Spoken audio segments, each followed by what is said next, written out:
ಸ್ನೇಹಿತರೆ, ಈ ಕತೆ ನಿಮಗೆ ಇಷ್ಟವಾಗಿದ್ದರೆ ದಯವಿಟ್ಟು ಲೈಕ್ ಮತ್ತು ಶೇರ್ ಮಾಡಿ ಹಾಗೂ ನಮ್ಮ ಚಾನಲನ್ನು ಸಬ್ಸ್ಕ್ರೈಬ್ ಮಾಡಿ. ಮಧ್ಯಾಹ್ನದ ಮನೆ ಕೆಲಸ ಮುಗಿಸಿ ಎಂದಿನಂತೆ ಹಾಸಿಗೆ ಮೇಲುರುಳಿದ್ದ ಸರಸ್ವತಿಗೆ ಕರೆಗಂಟೆ ಶಬ್ದ ಕೇಳಿ ಇದ್ಯಾರಪ್ಪ ಈ ಮಠ ಮಧ್ಯಾಹ್ನ ಬಂದು ಬೆಲ್ ಮಾಡಿ ನನ್ನೇ ನಿದ್ರೆ ಕೆಡಿಸುತ್ತಿರುವುದು ಎಂದು ಅರೆ ಬೈಗುಳ ಬೈಯುತ್ತಾ ಹೋಗಿ ಮುಂಬಾಗಿಲು ತೆರೆದವಳಿಗೆ ಎದುರುಗಡೆ ಗಂಟ ನಿಂತಿದ್ದು ಕಂಡು ಆಶ್ಚರ್ಯವಾಯಿತು. ಇದೇನ್ರಿ ಇಷ್ಟೊತ್ತಿನಲ್ಲಿ ಆಫೀಸ್ನಿಂದ ಬಂದು ಬಿಟ್ರಿ? ಮುಂದೇನು ಕೇಳಬೇಕೆಂದು ತಿಳಿಯದೆ ಗಂಡನ ಮುಖ ನೋಡುತ್ತಾ ನಿಂತಳು. ಏನು ಬಾಗಿಲಲ್ಲೇ ನಿಲ್ಲಿಸಿ ಪ್ರಶ್ನೆ ಕೇಳುತ್ತಿ? ನಾನು ಮೊದಲು ಒಳಗೆ ಬರ್ತೀನಿ. ಬೇಸರದಲ್ಲಿ ಕೇಳಿದ್ದ ಸರಸ್ವತಿಯ ಗಂಡ ಸದಾಶಿವ ಹೆಂಡತಿಯನ್ನು ಸರಿಸಿಕೊಂಡು ಹಜಾರಕ್ಕೆ ಒಂದು ಸೋಫಾದಲ್ಲಿ ಕುಳಿತುಕೊಳ್ಳುತ್ತಾ ಒಂದು ಲೋಟ ನೀರು ಕೊಡು ಹೆಂಡತಿಗೆ ಹೇಳಿದ.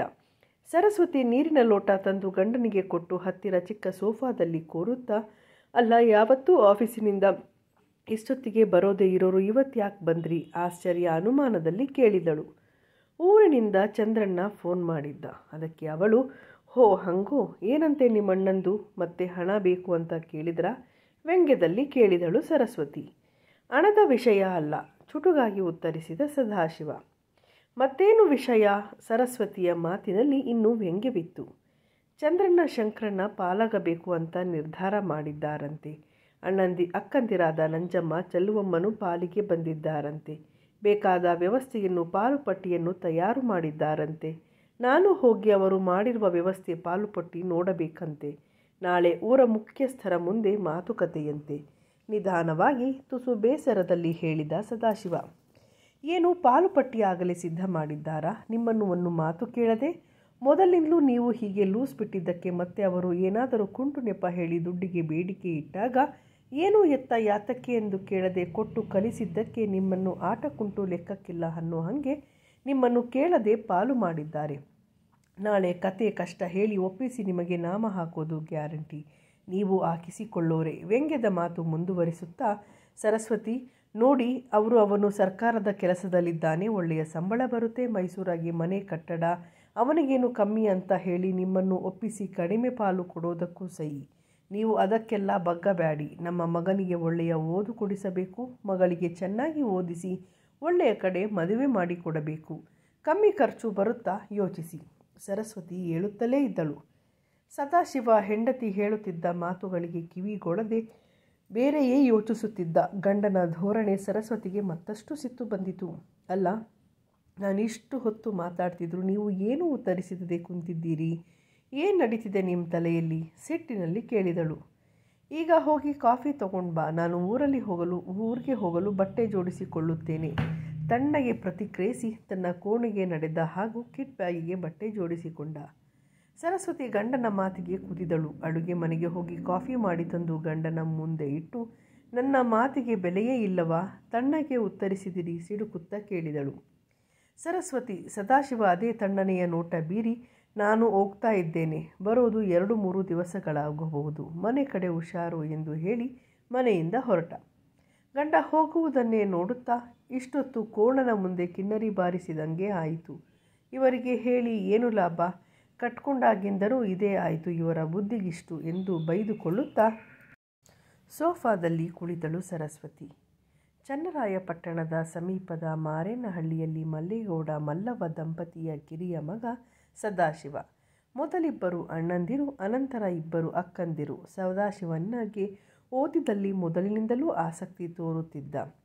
ಸದಾಶಿವ ಚೆನ್ನಾಗಿ ಓದಿ BCom ಮಾಡಿ ಮೊದಲ ದರ್ಜೆಯಲ್ಲಿ ಗುಮಾಸ್ತನಾಗಿ ಕೆಲಸ ಸೇರಿ ಮುಂದೆ ಬಡ್ತಿ ಪಡೆದು ಮೈಸೂರಿನಲ್ಲಿ ಚೀಫ್ ಇಂಜಿನಿಯರ್ ಕಚೇರಿಯಲ್ಲಿ ಈಗ ಆಫೀಸ್ ಸೂಪರಿಂಟೆಂಡೆಂಟ್ ಆಗಿ ವೃತ್ತಿ ಮಾಡುತ್ತಿದ್ದಾನೆ. ಮಲ್ಲೇಗೌಡ ಬದುಕಿದ್ದಾಗಲೇ ಮಕ್ಕಳೆಲ್ಲರ ಮದುವೆ ಮಾಡಿದ್ದರು. ಮಲ್ಲೇಗೌಡನಿಗೆ ಪಿತ್ರಾರ್ಜಿತವಾಗಿ ಬಂದಿದ್ದು 6 ಎಕರೆ ಹೊಲ, 2 ಎಕರೆ ಗದ್ದೆ ಮತ್ತು 3 ಅಂಕಣದ ಕರಿ ಹೆಂಚಿನ ಮನೆ. ಗಂಡ ಹೆಂಡತಿ ಕಷ್ಟಪಟ್ಟು ದುಡಿದಿದ್ದರ ಫಲವಾಗಿ ಹಿರಿಯ ಮಕ್ಕಳು ಕೈಗೆ ಬರುವ ವೇಳೆಗೆ ಮತ್ತೆರಡು ಎಕರೆ ಹೊಲ, 2.5 ಎಕರೆ ಗದ್ದೆ ಮಾಡಿದ್ದರು. ಮುಂದೆ ಹಿರಿಯ ಗಂಡು ಮಕ್ಕಳು ದುಡಿಮೆಗೆ ಹೆಗಲು ಕೊಟ್ಟಿದ್ದರಿಂದ ಆಸ್ತಿ ರೂಢಿಸಿ ಮತ್ತೆ 3 ಎಕರೆ ಗದ್ದೆ, 4 ಎಕರೆ ಹೊಲ ಮಾಡಿದ್ದರು. ಆ 4 ಎಕರೆ ಹೊಲದಲ್ಲಿ ಬೋರ್ವೆಲ್ ತೆಗೆಸಿ ಒಳ್ಳೆಯ ನೀರು ಕಾಣುತ್ತಲೂ ಅಡಿಕೆ, ತೆಂಗಿನ ತೋಟ ಮಾಡಿದ್ದರು. ವಾಸದ ಮನೆಯ ಪಕ್ಕದಲ್ಲಿದ್ದ ಖಾಲಿ ಜಾಗದಲ್ಲಿ 4 ಅಂಕಣದ ಕೆಂಪು ಹೆಂಚಿನ ಮನೆ ಮಾಡಿದ್ದರು. ಹೆಣ್ಣು ಮಕ್ಕಳಿಗೆ ಒಳ್ಳೆಯ ಸಂಬಂಧ ಮದುವೆ ಮಾಡಿದ್ದರು. ಗಂಡು ಮಕ್ಕಳಿಗೂ ಮದುವೆ ಮಾಡಿಯಾಗಿತ್ತು. ಸಾಯುವ ವಯಸ್ಸಲ್ಲದಿದ್ದರೂ ತೋಟದಲ್ಲಿ ಕೆಲಸ ಮಾಡುವಾಗ ಆದ ಹೃದಯಾಘಾತ ಮಲ್ಲೇಗೌಡನನ್ನು ಮಣ್ಣಾಗಿಸಿತ್ತು. ಅಪ್ಪನ ಸಾವಿನ ಬಳಿಕವೂ ಗಂಡು ಮಕ್ಕಳು ಸತತ ದುಡಿಮೆ ಪರಿಶ್ರಮದಿಂದ 2 ಎಕರೆ ಗದ್ದೆ 3 ಎಕರೆ ಹೊಲ ಮಾಡಿದ್ದರು. ಮಲ್ಲವನ ಶಕ್ತಿಯೂ ಕಾರಣ. ಆ 3 ಎಕರೆ ಹೊಲ ಊರ ಕೆರೆಯ ಸಮೀಪವಿದ್ದರಿಂದ ಪಂಚಾಯಿತಿ ಪರ್ಮಿಷನ್ ಪಡೆದು ಕೆರೆಗೆ ಮೋಟಾರ್ ಇಟ್ಟು ನೀರು ಹಾಯಿಸಿ ಅಲ್ಲಿಯೂ ತೋಟ ಮಾಡಿದ್ದರು. ತೋಟದಲ್ಲಿ 3 ಅಂಕದ ಮನೆಯೂ ಇದ್ದಿತ್ತು. ಹೀಗಾಗಿ ಆರಂಭದಲ್ಲಿದ್ದ 8 ಎಕರೆ ಭೂಮಿ ಈಗ 24 ಎಕರೆಗೇರಿತ್ತು. ವಯಸ್ಸಾಗಿದ್ದರೂ ಮಲ್ಲವನ ಗಟ್ಟಿಮುಟ್ಟಾಗಿದ್ದು ಮನೆಯ ಯಜಮಾನಿಕೆಯನ್ನು ತಾನೇ ನಡೆಸುತ್ತಿದ್ದಳು. ಆಗಾಗ ಸೊಸೆಯರು ಕನಲುತ್ತಿದ್ದರೂ ಮಲ್ಲವ್ವ ಬಗ್ಗುತ್ತಿರಲಿಲ್ಲ. ಗಂಡು ಮಕ್ಕಳನ್ನು ಕರೆದು, ಲೋ ನಿಮ್ಮ ಹೆಂಡ್ರು ವಸಿ ಹಲ್ದ್ರು ಬಸ್ತಿನಲ್ಲಿಟ್ಕೊಳ್ರೋ, ಇಲ್ಲದಿದ್ದರೆ ಮನೆ ಮೂರಾಬಟ್ಟೆ ಮಾಡ್ತಾರೆ ಎಂದು ಗದರಿಸುತ್ತಿದ್ದಳು. ಮುಂದೆ ಮನೆಯಲ್ಲಿ ಮಕ್ಕಳು ಮರಿಯಾಗಿ ಅವರೂ ಬೆಳೆಯುತ್ತಿದ್ದಂತೆ ಸಂಸಾರ ದೊಡ್ಡದಾಗಿ ಮಕ್ಕಳ ಸೊಸೆಯರ ಆಸೆ ಆಕಾಂಕ್ಷೆಗಳು ಹೆಚ್ಚುತ್ತಿದ್ದಂತೆ ಮನೆಯಲ್ಲಿ ದಿನವೂ ನಡೆಯುತ್ತಿದ್ದ ಸಣ್ಣ ಪುಟ್ಟ ಜಗಳಗಳು ದೊಡ್ಡವಾಗತೊಡಗಿದವು. ಮಲ್ಲವನ ಬಿಗಿ ಹಿಡಿತ ಧೋರಣೆ, ಹೆಣ್ಣು ಮಕ್ಕಳು ಆಗಾಗ ತವರಿಗೆ ಬಂದು ಆಸ್ತಿಯಲ್ಲಿ ಪಾಲು ಕೇಳುತ್ತಿದ್ದರಿಂದ ಆಗುತ್ತಿದ್ದ ಕಿರಿಕಿರಿ, ಕೊನೆಗೆ ಇದಕ್ಕೆ ಪರಿಹಾರ ಬೇರಾಗುವುದೇ ಸೂಕ್ತ ಎಂದು ಇಬ್ಬರು ಗಂಡು ಮಕ್ಕಳು ನಿರ್ಧರಿಸಿದರು. ಅದರ ಫಲವೇ ಬೇರಾಗುವ ಮಾತು, ಪಾಲು ಹಂಚಿಕೆ. ಹೆಣ್ಣು ಮಕ್ಕಳಿಗೂ ಆಸ್ತಿಯಲ್ಲಿ ಸಮಪಾಲು ಇರುವುದರಿಂದ ಅವರೂ ಪಾಲು ಕೇಳಲು ಬಂದಿದ್ದರು. ಒಳಗೊಳಗೆ ಪಾಲು ಹೇಗೆ ಆಗಬೇಕು, ಯಾರಿಗೆ ಎಷ್ಟೆಷ್ಟು ಎಂಬ ಪಿಸುಮಾತು ನಡೆಯುತ್ತಿದ್ದವು. ಹೆಣ್ಣು ಮಕ್ಕಳ ಮತ್ತು ಗಂಡು ಮಕ್ಕಳ ಮಧ್ಯೆ ನಡೆದ ಮಾತುಕತೆ ಒಪ್ಪಂದದಂತೆ ಪಾಲುಪಟ್ಟಿಯೂ ತಯಾರಾಗಿತ್ತು. ಆದರೆ ಯಾರೂ ಧೈರ್ಯವಾಗಿ ಮಲ್ಲವ್ವನ ಬಳಿ ಮಾತನಾಡುತ್ತಿರಲಿಲ್ಲ, ಏನನ್ನೂ ಹೇಳಲಿಲ್ಲ. ಕಾರಣ ಹಂಚಿಕೆ. ಆದರೆ ಇವರ ಆ ಒಳಗಿನ ಕಾರಸ್ಥಾನ ಅರಿಯದಷ್ಟು ದಡ್ಡಳಾಗಿರಲಿಲ್ಲ ಮಲ್ಲವ್ವ. ಒಂದು ಬೆಳಗ್ಗೆ ಚಂದ್ರಣ್ಣ ಶಂಕರ ಅವ್ವ ಮಲ್ಲವ್ವನ ಬಳಿ ಬಂದು, ತಾವುಗಳು ಪಾಲಾಗುವುದಾಗಿ ನಿರ್ಧರಿಸಿದ್ದೇವೆ. ನಂಜಿ ಚಿಕ್ಕಿನೂ ತಮ್ಮ ಪಾಲು ಕೊಡಿ ಅಂತ ಅವತಾರ ಹಚ್ಚಿದ್ದಾರೆ ಎಂದರು. ಲೇ ನನ್ನ ಮಕ್ಕಳ, ನಾನಿನ್ನೂ ಬದುಕಿದ್ದೀನಿ, ನನ್ನ ಜೀವ ಇರೋಗಂಟ ನಾನು ಈ ಮನೆ ಪಾಲಾಗೋಕೆ ಬಿಡಲ್ಲ ಸಿಡುಕಿದಳು ಮಲ್ಲವ್ವ. ಅವ್ವ, ನಮ್ಮ ಸಂಸಾರನೂ ಬೆಳೀತೈತೆ, ನಾವು ಬೇಕಾದರೆ ನಮ್ಮದು ಅಂತ ಆಸ್ತಿ ಇರದೆ ಇನ್ನೂ ದುಡಿತಿದ್ದೀವಿ. ಮಕ್ಕಳನ್ನು ಒಂದು ದಡನೂ ಸೇರಿಸೋದು. ಓ ಸರಿ, ನಂಜಿ ಚಿಕ್ಕಿ ಬಂದಾಗಲೇ ಕುಂತು ಪಾಲು ಪಟ್ಟಿ ಮಾಡಿದ್ದೀವಿ ಚಂದ್ರಣ್ಣ ಹೇಳೋದ. ಸದನಿಗೆ ಗೊತ್ತೇನೋ ನಿಮ್ಮ ಈ ಒಳ ಪಿತೂರಿಯನ್ನು ಕೇಳಿದಳು ಮಲ್ಲವ್ವ. ಒಳ ಪಿತೂರಿ ಏನು ಬಂತು? ಅವನಿಗೂ ನ್ಯಾಯದ ಪಾಲು ಮಾಡ್ತೀವಿ. ಅವನಿಗೆ ಫೋನ್ ಮಾಡಿದ್ದೀವಿ, ಇವತ್ತು ಸಂಜೆ ಬರ್ತಾನೆ ಹೇಳಿದ ಶಂಕರ. ಮಲ್ಲಮ್ಮ ಮಾತನಾಡದೆ ಮೌನ ವಹಿಸಿದಳು. ಮೈಸೂರಿನಿಂದ ಬಸ್ಸಲ್ಲಿ ಚನ್ನರಾಯಪಟ್ಟಣಕ್ಕೆ ಬಂದಿಳಿದ ಸದಾಶಿವ ಸೆಟಲ್ ಬಸ್ನಲ್ಲಿ ಊರು ಸೇರಿದಾಗ ರಾತ್ರಿ 8 ಗಂಟೆಯಾಗಿತ್ತು. ಮನೆ ಬಂದಾಗ ಮನೆಯ ಹೊರ ಜಗಲಿಯಲ್ಲಿ ಅಣ್ಣಂದಿರು ಅಕ್ಕಂದಿರು ಕುಳಿತು ಮಾತನಾಡುತ್ತಿದ್ದರು. ಮೆಲೋಧ್ವನಿಯಲ್ಲಿ ಸದಾಶಿವನನ್ನು ಕಾಣುತ್ತಲೇ, ಈಗ ಬರ್ತಾ ಇದ್ದೀಯಾ ಔಪಚಾರಿಕವಾಗಿ ಕೇಳಿದರು. ಹೂ ಎಂದ ಸದಾಶಿವ. ಅವ್ವ ಎಲ್ಲಿ ಎಂದು ಕೇಳಿದ. ಒಳಗೆ ಅವಳ ಕೋಣೆಯಾಗಿ ಕುಂತವಳೆ, ಒಬ್ಬ ಅಕ್ಕ ತಾತ್ಸಾರದಲ್ಲಿ ಹೇಳಿದಳು. ಸದಾಶಿವ ಚಪ್ಪಲಿಯನ್ನು ಅಂಗಲ್ಲದಲ್ಲಿ ಬಿಟ್ಟು ಬ್ಯಾಗ್ ಹಿಡಿದು ಅವ್ವನ ಕೋಣೆಗೆ ಹೊಕ್ಕು ಅವ್ವ ಎಂದು ಕರೆದ. ಮಗನ ಕರೆ ಕೇಳಿದ ಮಲ್ಲವ್ವ ತಲೆ ಎತ್ತಿ ಮಗನನ್ನು ನೋಡಿ, ಈಗ ಬರ್ತಾ ಇದ್ದೀಯಾ, ಕಾಫಿ ಕಾಯಿಸ್ತೀನಿ ಕುಡಿಯುವಂತೆ, ಆಮೇಲೆ ಉಣ್ಣವಂತೆ ಎಂದು ಹೇಳಿ ಮಗನ ಉತ್ತರಕ್ಕೆ ಕಾಯದೆ ಎದ್ದು ಅಡುಗೆ ಮನೆಗೆ ಹೋದಳು. ಸದಾಶಿವ ಅಲ್ಲೆಯೇ ಬಟ್ಟೆ ಬದಲಾಯಿಸಿ ಪಂಚೆ ಹುಟ್ಟು ಹೆಗಲಿಗೆ ಟವಲ್ ಹಾಕಿಕೊಂಡು ಬಚ್ಚಲ ಮನೆಗೆ ಹೋಗಿ ಕೈಕಾಲು ಮುಖ ನೀರು ಹಾಕಿಕೊಂಡು ಟವಲಿಂದ ಒರೆಸಿಕೊಂಡು ಅಡುಗೆ ಮನೆಗೆ ಬಂದ. ಮೊದಲು ಕುಡಿಯಲು ನೀರು ಕೊಟ್ಟು ಅನಂತರ ಕಾಫಿ ಕೊಟ್ಟಳು. ಅವ್ವ, ಒಂದೇ ಲೋಟ ಕಾಫಿ ಮಾಡಿದ್ದೀಯಾ ನಿನಗೆ ಎಂದು ಕೇಳಿದ ಸದಾಶಿವ. ಈಗ ನಾನು ಸಂಜೆ ಮೇಲೆ ಕಾಫಿ ಕುಡಿಯೋದನ್ನು ಬಿಟ್ಟು ಬಿಟ್ಟಿದ್ದೀನಿ ಮಲ್ಲವ್ವ ಹೇಳಿ, ನೀನು ಕಾಫಿ ಪುಡಿ, ಆಮೇಲೆ ಜಗಲಿಗೆ ಹೋಗು, ಅಲ್ಲಿ ನಿನ್ನ ಅಣ್ಣಂದಿರು ಅಕ್ಕಂದಿರು ಅದಾರೆ, ಅದೇನೋ ಪಾಲು ಪಟ್ಟಿ ಮಾಡಿದ್ದಾರಂತೆ, ಅದೇನು ಅಂತ ವಿಚಾರಿಸಿಕೊ. ಅವರು ನನ್ನ ಹತ್ರ ಮುಚ್ಚುಮರೆ ಮಾಡ್ತವ್ರೆ. ನಾನು ಬದುಕಿರೋ ಗಂಟ ಬೇರಾವುದೂ ಬೇಡ ಅಂತ, ಬೇರೆಯಾಗುವುದು ಬೇಡ ಅಂತ ಹೇಳಿದರೂ ನನ್ನ ಮಾತು ಕೇಳಿಲ್ಲ. ಅಷ್ಟು ಹೇಳಿ ತನ್ನ ಕೋಣೆಗೆ ಹೋದಳು. ಮಲ್ಲವ್ವನ ಮಾತಿನಲ್ಲಿ ದುಗುಡ, ಬೇಸರ, ನಿರಾಶೆ ಇತ್ತು. ಕಾಫಿ ಕುಡಿದು ಸದಾಶಿವ ಜಗುಲಿಗೆ ಹೋಗಲೇ ಅವ್ವನ ಕೋಣೆಗೆ ಬಂದ. ಅಲ್ಲೋ, ಜಗುಲಿಗೆ ಹೋಗ್ಲಾ, ಇಲ್ಲಿಗೆ ಯಾಕೋ ಬಂದೆ? ನಿಮ್ಮಣ್ಣಂದಿರು ಅದೇನು ಪಾಲು ಪಟ್ಟಿ ಮಾಡಿದ್ದಾರಂತ ಕೇಳಿ ತಿಳ್ಕೊ. ನಾಳೆ ಬೆಳಗ್ಗೆ ಊರಿನ 4-6 ಮುಖಂಡರು ಬಂದು ಪಾಲು ಹಂಚಿಕೆ ಪಂಚಾಯಿತಿ ಮಾಡ್ತಾರಂತೆ ಮಲ್ಲವ್ವ ಹೇಳಿದರು. ಅವ್ವ, ನಮ್ಮನೆ ಆಸ್ತಿ ಹಂಚಿಕೊಳ್ಳೋಕ್ಕೆ ಹೊರಗಿನವರು ಯಾಕೆ ಬರಬೇಕು ಪ್ರಶ್ನಿಸಿದ ಸದಾಶಿವ. ಕೇಳೋಗು ನಿನ್ನ ಅಣ್ಣಂದಿರೋ ಅಕ್ಕಂದಿರನ್ನ ಮಲ್ಲಮ್ಮ ತೀಕ್ಷ್ಣವಾಗಿ ಹೇಳಿದಳು. ಸದಾಶಿವ ಯೋಚಿಸಿದ. ಈಗ ರಾತ್ರಿಯಾಗಿದೆ. ಅಣ್ಣಂದಿರು ಊರಿನ ಹಿರಿಯರನ್ನು ಬರಲು ಬೆಳಗ್ಗೆ ಕರೆದಿದ್ದಾರೆ. ಈಗ ಬೇಡ ಅಂದರೆ ಆ ಹಿರಿಯರಿಗೆ ಅವಮಾನ ಮಾಡಿದ ಹಾಗೆ ಅನ್ನಿಸುತ್ತದೆ. ಇರಲಿ, ಬೆಳಗ್ಗೆ ಪಾಲಿನ ವಿವರ ತಿಳಿಯುತ್ತೆ, ಅನಂತರ ವಿಚಾರ ಮಾಡಿದರಾಯಿತು ಎಂದು ನಿರ್ಧರಿಸಿ, ಅವ್ವ ಈಗ ಮಾತಾಡೋದು ಬೇಡ, ಬೆಳಿಗ್ಗೆ ಹೇಗೂ ತಿಳಿಯುತ್ತಲ್ಲ ಯಾವ ರೀತಿ ಪಾಲು ಮಾಡಿದ್ದಾರೆಂದು. ನಿನಗೆ ಅವರು ಮಾಡಿರುವ ಪಾಲು ಪಟ್ಟಿ ಒಪ್ಪಿಗೆ ಅನ್ನಿಸಿದರೆ ನನಗೂ ಒಪ್ಪಿಗೆ. ಈಗ ಊಟ ಬಡಿಸು, ಹಾಗೂ ನೀನು ಊಟ ಮಾಡಿ ಮಲಕ್ಕೋ. ಸದಾಶಿವ ತನ್ನ ಮಾತಿನಲ್ಲಿ ಭಾವನೆಯಲ್ಲಿ ಯಾವುದೇ ಏರಿಳಿತವಿಲ್ಲದೆ ಹೇಳಿದ. ಕಿರಿಯ ಮಗ ಆಡಿದ್ದನ್ನು ಕೇಳಿಸಿಕೊಂಡ ಮಲ್ಲವ್ವ ಗೊಣಗಿಕೊಳ್ಳುತ್ತಾ ಎದ್ದು, ಬಾ ಉಣ್ಣಕ್ಕೆ ಬಡಿಸ್ತೀನಿ ಅಂತ ಎದ್ದು ಅಡುಗೆ ಮನೆಗೆ ಹೋದಳು. ಸದಾಶಿವ ಅವಳನ್ನು ಹಿಂಬಾಲಿಸಿದ. ಮಾರನೆಯ ಬೆಳಗ್ಗೆ ಮಲ್ಲೇಗೌಡರ ಮನೆಗೆ, ಅದೇ ಪಿತ್ರಾರ್ಜಿತವಾಗಿ ಬಂದಿದ್ದ ಮನೆಗೆ, ಊರ ಹಿರಿಯರಾದ ಚಂದ್ರೇಗೌಡ, ನಿಂಗೇಗೌಡ, ಸಿದ್ದರಾಜಪ್ಪ, ಜವರಾಜಪ್ಪ, ಮಾಲೇಗೌಡ ಬಂದರು. ಸದಾಶಿವ ಅವರನ್ನು ಬರಮಾಡಿಕೊಂಡ. ಚೆನ್ನಾಗಿದ್ದೀಯ ಸದಾಶಿವ? ಬಹಳ ದಿವಸ ಆಯಿತು, ನೀವು ಊರ ಕಡೆ ಬಾರದೆ ಎಂದು ಕೇಳಿದರು ಚಂದ್ರೇಗೌಡ. ಹೀಗೆ ಇರುತ್ತಲ್ಲ ಗೌಡ್ರೆ, ಸರ್ಕಾರಿ ಕೆಲಸ, ರಜೆ ಸಿಗಬೇಕಲ್ಲ, ನಗುತ್ತಾ ಉತ್ತರಿಸಿದ ಸದಾಶಿವ. ಮನೆಯ ಒಳಗಡೆ ಪಂಚಾಯಿತಿಗೆ ಬಂದಿದ್ದವರು ಸದಾಶಿವ, ಅವನ ಅಣ್ಣಂದಿರು, ಅಕ್ಕರು, ಮಲ್ಲಪ್ಪ ಬಂದು ಕುಳಿತರು. ಮೊದಲಿಗೆ ಎಲ್ಲರಿಗೂ ಕಾಫಿ ಕೊಟ್ಟರು ಸೊಸೆಯಂದಿರು. ಪಂಚಾಯಿತಿಗೆ ಬಂದಿದ್ದ ಹಿರಿಯವನಾದ ಚಂದ್ರೇಗೌಡ, ಎಲ್ಲ ಬಂದಂಗೈತೆ, ಇನ್ನು ವ್ಯವಹಾರ ಮಾತಾಡೋಣ. ಏನಪ್ಪ ಚಂದ್ರಣ್ಣ ಎಂದು ಹಿರಿಯ ಮಗನಾದ ಚಂದ್ರಪ್ಪನನ್ನು ಕೇಳಿದ. ಚಂದ್ರಪ್ಪ ಒಮ್ಮೆ ಸುತ್ತಲೂ ನೋಡಿ, ನೆನ್ನೆನೆ ನಾನು ನನ್ನ ತಮ್ಮ ಶಂಕರ ಬಂದು ಈಗಾಗಲೇ ಮಾಡಿರೋ ಪಾಲು ಪಟ್ಟಿ ನಿಮಗೆ ತಿಳಿಸಿದ್ದೀವಿ. ಈಗ ನಿಮ್ಮೆದುರಿಗೆ ಅದನ್ನು ಬಿಡಿಸಿ ಯಾರ್ಯಾರಿಗೆ ಏನೇನು ಅಂತ ಹೇಳ್ತೀನಿ. ಸದಾಶಿವ ಕೆಲಸದಲ್ಲಿ ಇದ್ದಾನೆ, ಸರ್ಕಾರಿ ಸಂಬಳ ಬರುತ್ತೈತೆ, ನಾವು ಮಾಡಿರೋ ಪಾಲು ಪಟ್ಟಿ ಒಪ್ಕೊತಾನೆ ಎಂದು ಹೇಳಿ ಸದಾಶಿವನ ಹತ್ರ ನೋಡಿದ. ಚಂದ್ರೇಗೌಡ್ರೆ, ನೀವು ಹಾಗಾರ ಬಂದಿರೋ ಹಿರಿಯೋರು, ತಪ್ಪು ತಿಳ್ಕೊಬೇಡಿ. ನಮ್ಮನೆ ಆಸ್ತಿ ಹಂಚೋ ವಿಚಾರಕ್ಕೆ ನೀವ್ಯಾಕೆ ಬಂದ್ರಿ ನನಗೆ ತಿಳಿತಿಲ್ಲ.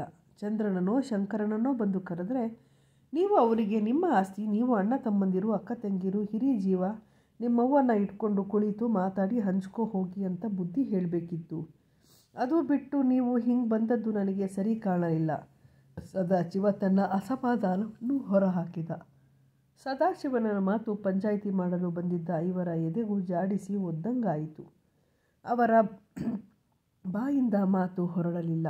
ಎಲ್ಲರೂ ಹಿರಿಯವನಾದ ಚಂದ್ರನತ್ತ ಮತ್ತು ಮಲ್ಲವನತ್ತ ಹೊರಡಿ ಚೇತರಿಸಿಕೊಂಡ ಅವರು, ಚಂದ್ರಣ್ಣ, ಶಂಕರ, ನಿಮ್ಮ ಮಾತು ಕೇಳಿ ನಾವು ಬಂದದ್ದಕ್ಕೆ ಒಳ್ಳೆ ಮರ್ವಾದೆನೇ ಸಿಕ್ತು ಎಂದು ಹೇಳಿ, ಬಂದ್ರೋ ಇವರ ಮನೆ ವ್ಯವಹಾರ ನಮಗ್ಯಾಕೆ ಎನ್ನುತ್ತಾ ಎದ್ದು ನಡೆದರು ಆ ಐವರು ಮನೆಯಿಂದ ಹೊರಗಡೆ ನಡೆಯುತ್ತಿದ್ದಂತೆ ಸದಾಶಿವ, ಹೀಗೆ ಮನೆಗೆ ಬಂದ ಹಿರಿಯರಿಗೆ ಅವಮಾನ ಮಾಡೋದು ಎಷ್ಟು ಸರಿ?